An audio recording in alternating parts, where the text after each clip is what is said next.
మరలా కొంత దూరం వెళ్ళేసరికి ఇంకొక బ్రాహ్మణుడు కనిపించాడు నాగంబొట్టు. అతనితో, ఓ బ్రాహ్మణుడా, నా చెల్లెల్ని పెళ్లి చేస్తాను, చేసుకుంటావా అని అడగగా అతడు, నాకు పెళ్లి వద్దు, పేరంటం వద్దు, ఇదివరకే 2 భార్యలు ఉన్నారా నేను.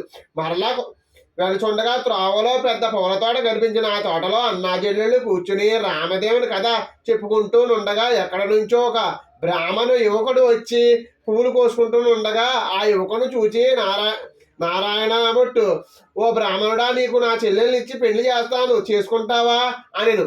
పెళ్లి చేస్తానంటే వద్దంటానా, కానీ మా గురువు గారు వారి ఆజ్ఞ ప్రకారం చేసుకుంటాను అన్నాడు ఆ యువకుడు. మీ గురువు గారు ఎక్కడున్నారని అడగగా పలానా తోటలో ఉన్నారని చెప్పాను.